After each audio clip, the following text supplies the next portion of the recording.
Secara metodologi riset 99,9% palsu.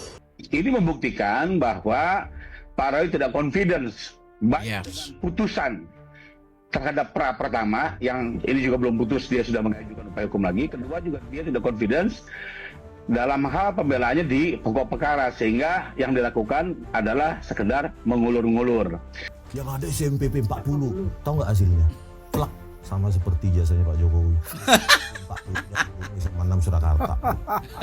Jadi sekitar berarti 450 juta. Itu pun untuk saya, bukan untuk kita, tapi untuk biaya. Assalamualaikum warahmatullahi wabarakatuh. Sangat lucu banget, teman-teman. Kalau kita lihat bahwasannya Dr. Tifa kemarin bilang beliau tidak pernah mengatakan, katanya ijazah Pak Jokowi itu 99,9% palsu. Bukan dia yang bilang katanya, tapi yang bilang Roy Suryo katanya. Apa dia tidak sadar ada rekam jejaknya? Sekarang malah seakan-akan menyalahkan Bang Roy Suryo. Saya bicara, pernahkah coba Bapak lihat soal tahun ini, pernahkah Dr. Tifa bicara 99,9% tidak pernah. Ke KPU Pusat yang sudah dijawab, kemudian KPUD Jakarta dan KPUD Solo. Ya, ini KPUD Solo yang saat ini masih belum lagi kami dorong. Minggu lalu kami ke Solo juga. Nah, jadi alhamdulillah ini dengan demikian maka kami sudah mendapatkan salinan ya fotokopi ijazah dari Joko Widodo yang maju pada Gubernur DKI Jakarta tahun 2000. Kemudian kami juga mendapatkan salinan fotokopi ijazah yang untuk diajukan Pilpres tahun 2019. Nah, habis ini selesai di KPU di Jakarta, kami akan ke KPU Pusat untuk menagih janji, karena KPU Pusat menjanjikan kepada kami untuk memberikan salinan fotokopi ijazah Joko Widodo untuk maju Pilpres tahun 2014. Nah, ini juga sebuah sejarah ya Pak Bonatua ya. Kalau kami sudah mendapatkan keempat spesimen tersebut, ini adalah sebuah artefak yang sudah bisa secara legal dan secara metodologis kami akan lakukan penelitian ya dengan menggunakan telematika, digital forensik dan neuropolitika. Jadi ini sudah tidak terbantahkan lagi ya. Sebelum kami mendapatkan salinan dari KPUD Jakarta ini maupun KPU Pusat, sebetulnya secara metodologi riset sudah jelas ya. Ijazah Joko Widodo secara metodologi riset 99,9% palsu. Nah, Tuh, apakah ini tidak menjawab pertanyaan Dr. Tifa yang katanya di mana? Di mana saya bilang seperti itu? Ada banyak rekam jejaknya loh. Mencela-mencela ini soalnya. Betul-betul sakit hati yang mendalam. secara metodologi riset 99,9% palsu. Nah, secara metodologi riset 99,9% palsu. Duh, lagi. Ditambah lagi dengan bukti yang sangat akurat dari KPUD Jakarta maupun KPUD Pusat. Pernahkah saya bicara seperti Lagi. Bapak lihat soal tahun ini, pernahkah Dr. Tifa bicara 99,9%? Tidak pernah. Pernahkah dia bicara? Mari kita buktikan. Ya, dengan taraf kepercayaan 99,9%. Ini enggak 99,9% lagi, 100% palsu, kami bisa buktikan. Pernahkah? Kira-kira kalau semuanya video ini diputar di depan Ibu Dr. Tifa, kayak apa ya? Oke, sekarang mana pendukungnya nih? Mana pendukungnya Dr. Tifa? Apalagi sibuk open donasi buat Dr. Tifa? Atau lagi sibuk bayarin utangnya dia? Waktu yang pertama ini kami masih berpandangan pra pertama itu adalah bagian dari upaya hukum, sekalipun kami berpandangan agak berlebihan. Tapi kalau untuk pra kedua ini, mohon maaf, kami berpandangan upaya hukum ini selain tidak logis, juga nyata-nyata ditujukan untuk mengelur sidang. Kenapa? Karena topik pra kedua ini adalah penetapan tersangka, yang tentunya itu diuji dalam tahap penyidikan, dalam konteks Pak Roy berstatus tersangka. Hari ini kan sudah bukan lagi penyidikan. Pada saat permohonan didaftarkan, bukan lagi dalam penyidikan, bahkan berkas sudah diajukan ke persidangan, cuma tertunda karena ada pra. Jadi statusnya pun sudah dalam persidangan, sekalipun belum dimulai ya, tertunda. Kedua pun status beliau sebagai terdakwa. Jadi upaya ini selain tidak logis, juga terlihat betul untuk mengulur sidang. Yang menarik buat kami adalah dua. Pertama, ini membuktikan bahwa Pak Roy tidak confidence baik dengan putusan terhadap pra pertama yang ini juga belum putus, dia sudah mengajukan upaya hukum lagi. Kedua juga dia tidak confidence dalam hal pembelaannya di pokok perkara, sehingga yang dilakukan adalah sekedar mengulur-ngulur. Di sisi lain, saya berpandangan karena kebetulan nih saya sendiri ikut dalam perumusan KUHAP di Komisi 3 DPR mewakili organisasi advokat. Saya tahu betul perubahan aturan PRA ini sebenarnya tujuannya sangat mulia ya, yaitu membuka akses to justice bagi masyarakat yang memang menjadi korban dari upaya-upaya paksa maupun penetapan status yang dalam penyidikan. Tapi kalau hari ini digunakan hanya sekedar untuk mengulur perkara, menurut saya ini harus menjadi perhatian Yes. seluruh stakeholder hukum, dan saya harapkan hakim harus tegas mengeluarkan putusan selak untuk mendrop pra kedua karena betul-betul ini di luar konteksnya. Tuh. Jadi di sini kira-kira siapa yang suka mengulur-ngulur waktu? Ya, Roy Panci. Beliau suka mengulur waktu sidang. Berarti yang takut siapa? Ya, Roy Panci. Berarti sudah berani dipastikan kalau Roy Panci ini bakal kalah. Kenapa kalah? Karena Roy Panci ini dipastikan juga salah. Udah takut dia kok. Ya, hukum ini kayaknya dipermainkan oleh Roy Panci. Hakim memberikan penangguhan sama Roy ya, dan memberikan penghinaan kepada Pak Jokowi. Pencemaran nama baik dan fitnah ya, itu tolong dibuktikan dulu. Di mana saya melakukan Ini nama baik, di mana saya melakukan fitnah. Inilah orang yang kalau dalam kehidupannya sehari-hari udah biasa dia memfitnah orang lain. Sudah biasa bagi dia menghina orang lain, merendahkan orang lain, sehingga nama orang lain itu tercemar akibat kata-katanya, akibat tulisannya. Sampai dia sendiri nggak bisa menyadari kalau apa yang dilakukan selama ini adalah telah memfitnah orang dan mencemarkan nama baik orang. Jangankan perbuatannya, dakwaan yang dibacakan jaksa dengan terang benderang, dengan jelas, yang orang tidak harus berpendidikan dokter seperti dia yang katanya sedang mengikuti ujian kedoktoral, itu bisa memahami apa yang disampaikan jaksa. Tapi orang yang katanya mengaku intelektual publik ini, dia sendiri nggak mengerti apa substansi dari yang disampaikan oleh jaksa itu. Karena apa? Karena isi hidupnya itu hanya untuk memfitnah orang. Kehadirannya di dunia ini hanya untuk mencemarkan nama baik, menghina orang, menjelekkan orang lain hanya karena dasar kebencian. Kau nggak sadar Tifa ya? Begitu banyak jejak-jejak kau yang menghina Pak Jokowi, memfitnah Pak Jokowi. Dari mulai kau ke makam keluarganya, sampai kau sibuk membedah otaknya. Bahkan kau cari uang dengan menjelekkan orang lain. Cari uang, kau buat buku, yang buku itu mau kau jual untuk bayar utang. kedok donasi kau. Donasi apa? Donasi Bayar utang. karena kau gak malu kau Tifa ya. Mulut kau itu ya, dengan lamisnya setiap hari kau mencaci maki Pak Jokowi. Gak sadar kau ya. Apa perlu dibeberkan nanti di depan pengadilan apa yang sudah kau lakukan terhadap Pak Jokowi? Itu pengacara kau sibuk membela kau. Kau bilang dia hanya menganalisa foto, dia nggak pernah mengoprek-oprek. Udah jelas kau di acara adu suara, kau potong-potong foto Pak Jokowi.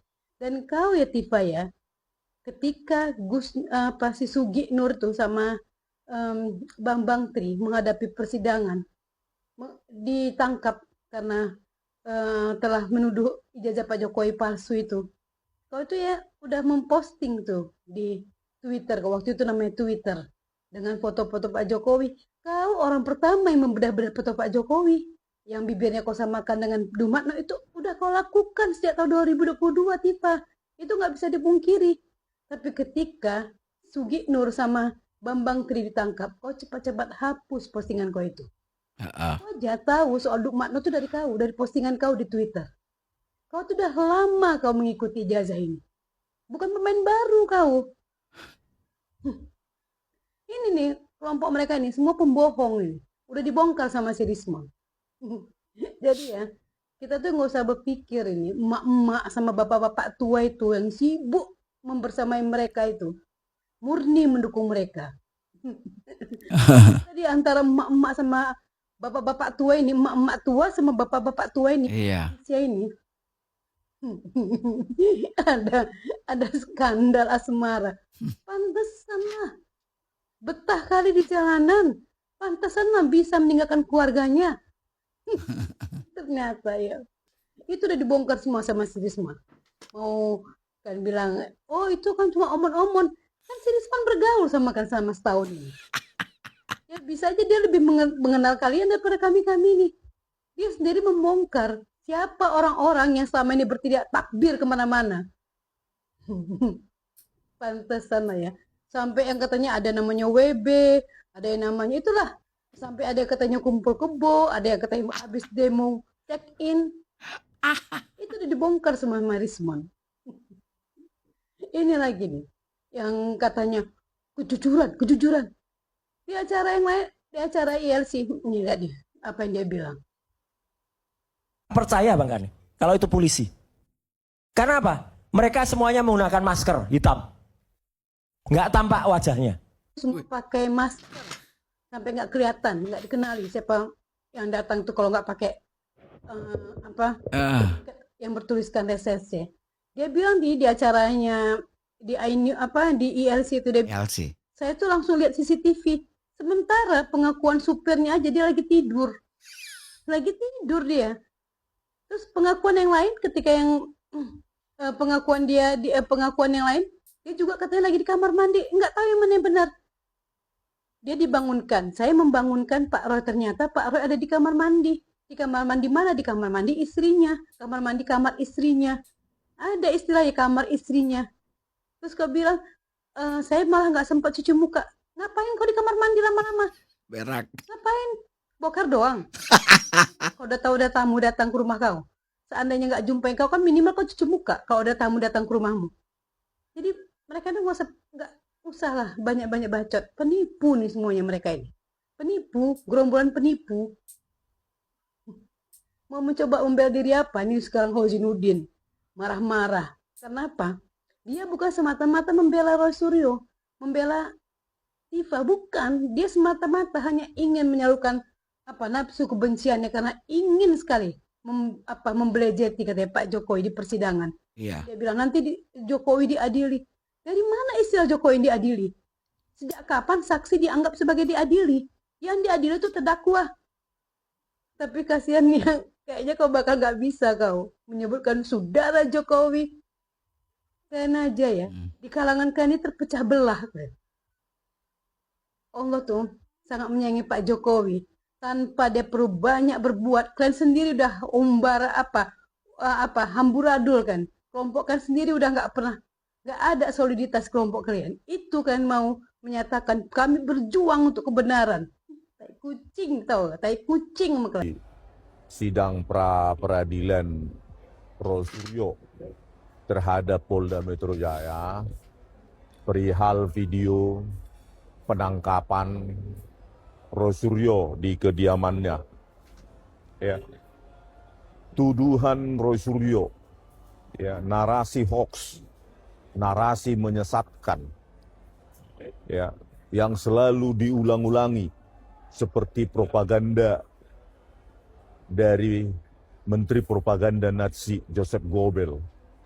Selalu diulang-ulangi sehingga publik percaya pada dia. Ya, mengatakan bahwa penangkapannya itu seperti gaya G30 SPKI. Ya, betapa tuduhan itu ya, ciri khas dari Roy Suryo. Yang penting dituduh dulu, nanti dibantah, terserah. Ya kalau ada yang bantah, pikirannya begitu. Inilah ciri khas Roy Suryo. Komunikasi, gaya komunikasi, hoax.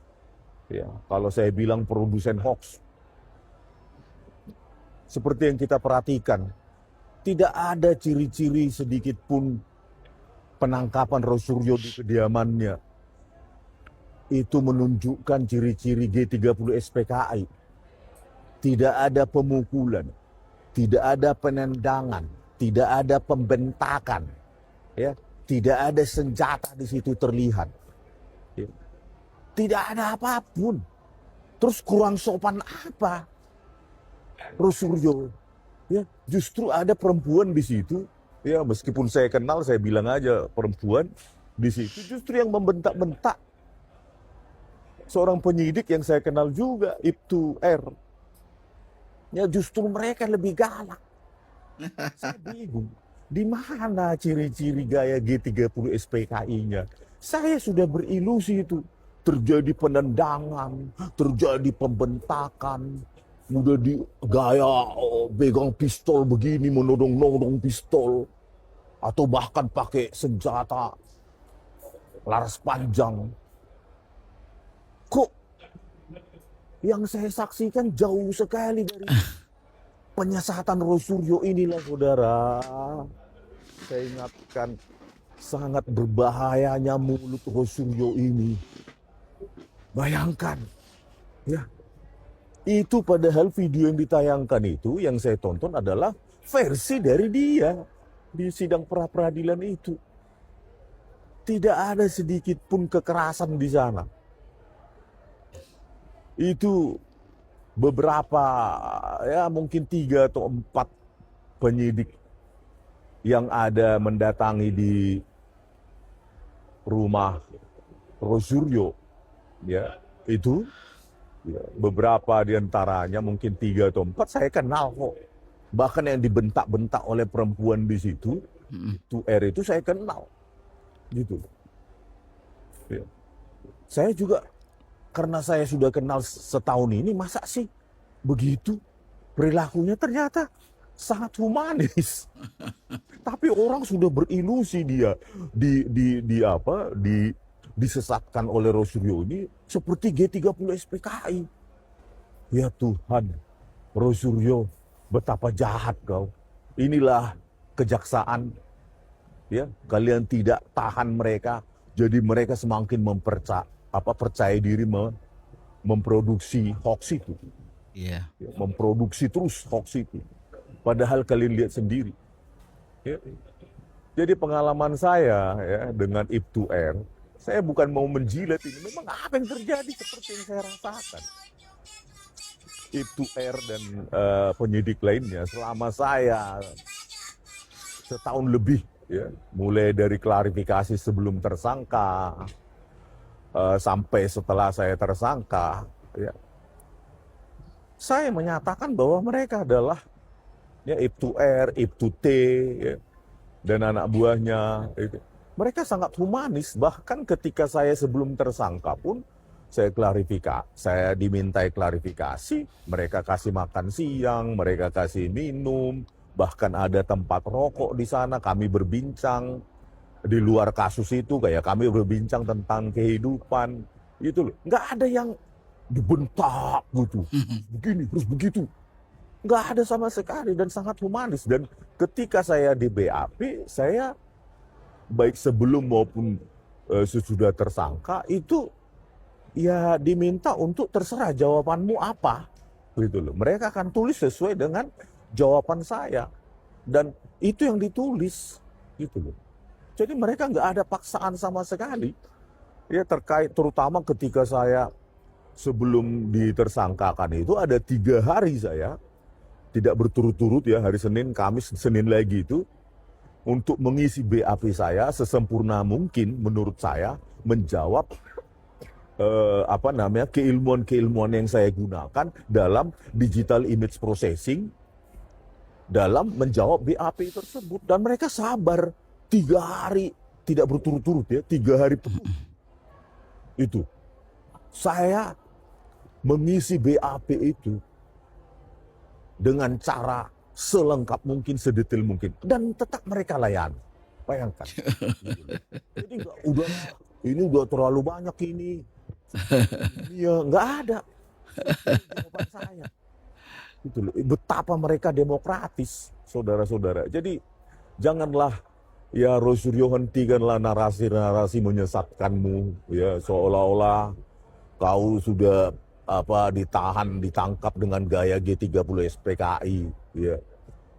Itu mungkin masuk akal bagi, ya, pendukungmu yang sudah sangat benci, ya, kepada Pak Jokowi dan keluarga besarnya. Tetapi bagi orang yang tetap menggunakan akal sehatnya, dan apalagi saya yang mengalami sendiri.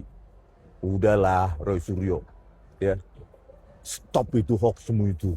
Ya. Mana? Nggak ada kau ditendang, nggak ada kau disepak, nggak ada kau bahkan diborgol pun tidak. Ada mumpung ingat ini mungkin perdana saya ceritakan. Apa itu? Ya, mumpung saya ingat. Jadi adalah narsum di Solo, nggak tahu narsumnya Bambang Tri atau narsumnya orang-orang komunitas yang anti Jokowi lah di gitu. Ini ada ini satu angkatannya Joko Widodo di SMPP 40, SMA 6 Yogyakarta. SMA 6 Jogja. Oh. SMA 6 Solo. SMA 6 Solo ya, Surakarta. Gitu kan. Oh, stempelnya cuma nggak ada SMA 6 Surakarta. Yang ada SMPP 40. Tahu nggak hasilnya? Plak, sama seperti jasanya Pak Jokowi. 40 dan SMA 6 Surakarta. Berani nggak mengungkapkan itu? Mikael Sinaga itu sama saya. Iya. Iya. Ungkapan masalah itu. Ada stempel SMP 40 dalam kurung SMA 6 Surakarta. Iya. Gitu loh. Jadi kita jangan bohong. Itu ada. Oh. Gitu loh. Jangan disembunyikan hanya karena itu melemahkan Iya. apa mereka gitu loh. Ada di Solo. Dia sendiri yang menjumpai dan itu fotonya dikasih ke saya. Cuma saya ganti. Terus yang HP. dalam kurung itu Ada SMA 6 Surakarta. dia nggak berani nunjukin. Nggak berani nunjukkan. Oke. Gitu loh. Ada bang. Jadi banyak hal yang melemahkan mereka tutupi. Iya. Gitu loh. Jadi mereka pakailah sekarang ini SMP 40 kan SMA 6 Surakarta. Roy Suryo kan begitu doang kan. Masuk kan cari nggak teman sangkatan Iya. Jokowi. Ada nggak SMA 6 dalam kurung SMA 6 Surakarta? Saya sudah dapatkan itu. Walaupun mewawancarai Mikael Sinaga karena takut rame-rame. Jadi dia yang masuk, saya nunggu di luar. Karena itu mata saya itu sangat terlatih untuk melihat barang-barang kecil. Wush. Jadi ketika dokumen itu dikeluarkan oleh dekan, saya langsung melihat kepada 2 artefak di situ. Apa yang bisa saudara sampaikan menurut kalian saudara perihal bukti P9 yang kami perlihatkan kepada ahli? Baik, izin di scroll slide. Saya ingin menunjukkan hal yang menarik pada ijazah P9 ini yang mulia. Yang paling akhir. Paling akhir. Tadi kelihatan Ada ijazah. Halaman terakhir ada gambar ijazah. Ada, harusnya ada gambar ijazah ini. Baik, yang mulia, nggak ada ya? Saya mungkin menunjukkan ke depan saja yang mulia ya. Karena nggak ada ya mas, Pak. Ada ya? Yang terakhir ada tadi saya kasih Zafi tadi. Di sini ada permasalahan itu permasalahan kecil. Permasalahan kecil sebenarnya. Jadi saat terdakwa berkas perkaranya dilimpahkan ke pengadilan, itu yang dilimpahkan melalui PTSP itu berkas sama dakwaan. Pasti ada dakwaan. Kalau tidak ada dakwaan, nggak mungkin jaksa melimpahkan perkara. Setelah dilimpahkan berkas perkaranya itu, jaksa kan belum tahu siapa pengacaranya lagi. Betul kata Bung Mev, nanti pengacaranya tahu setelah surat kuasanya didaftarkan nomor berapa perkaranya. Misalnya perkaranya nomor 1, pengacara harus mendaftar surat kuasanya berdasarkan perkara nomor 1 PIT begini-begini. Ya. Setelah tahu nomor perkara, berkas perkaranya, saya sering mengalami kejadian. Kalau seandainya terdakwanya ditahan, nah inilah kesalahan jaksa, Bu. Kadang-kadang kita menampingi terdakwa yang ditahan, jaksa berikan surat dakwaan, padahal hari itu diberikan surat dakwaan. Diberikan nanti bilang aja 3 hari yang lalu ya, bilang aja seminggu yang lalu gitu. Kita tahu itu. Tim hukum tahu sebenarnya? Tahu, tapi tidak kita persoalan ini. Oh, tapi itu Karena tidak begini, tidak merugikan kliennya? Bukan, karena begini, Bung. Surat dakwaan dan turunan berkas itu sekarang zamannya udah canggih. Ada itu di aplikasi e-Berpadu. E-Berpadu khusus untuk pidana elektronik, berkas pidana terpadu namanya. Itu e-Berpadu. Kalau untuk perdata itu e-Court. Di Eberpadu itu mulai dari polisi aja udah ada itu. Mulai dari surat penahanan polisi, ini saksi-saksi udah ada itu. Udah lengkap. Nggak perlu kita minta berbuih mulut kita meminta sama jaksa. Kita print aja, selesai. Biaya penelitian adalah risiko dan investasi dari seorang peneliti atau pihak yang punya inisiatif. Menggunakan dalih biaya penelitian sebagai senjata untuk meminta ganti rugi di tengah konflik justru merendahkan marwah penelitian itu sendiri.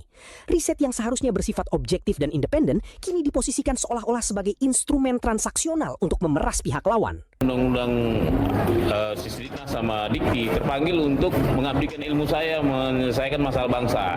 Waktu itu saya program doktor.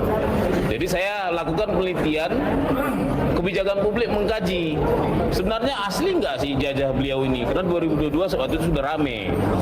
Akhirnya saya abdikan ilmu saya, teliti.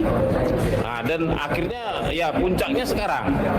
Puncaknya ketika saya mendapat barang bukti dari KPU, itu pun setelah bersidang cukup lama di KIP. Nah, dari sinilah saya terakhir merasa ada yang diduga melanggar hukum dan menimbulkan kerugian ke saya. Kenapa? Akibat mereka yang menyembunyikan barang bukti selama ini, menutupi dokumen ijazah yang terlegalisir tanpa tanggal, maka saya mengeluarkan sejumlah biaya melakukan penelitian. Bahkan untuk penelitian ini saya menuliskan 2 working paper jurnal, ya, artikel jurnal saya di internasional. Nah, itu nanti yang menjadi kerugian material saya. Makanya kita ajukan ke sini sebagai istilahnya kerugian nyata. Namun itu pun saya sudah berbesar hati dengan Pak Mur juga penggugat bahwa saya tidak akan meminta itu. Saya cukup dikasih minta maaf. Cuman 2 sih tuntutan di sini, minta maaf dan mengakui kesalahannya dan mungkin 50 juta per tergugat. Jadi sekitar berarti 450 juta. Itu pun untuk saya, bukan untuk kita, tapi untuk biaya pengiklanan minta maaf mereka. Tuntutan Bonatua. Aduh. Ini lagi tambah ruwet. Tuntutan Bonatua ini ada apa lagi? 450 suruh siapa? Coba minta sama siapa lu?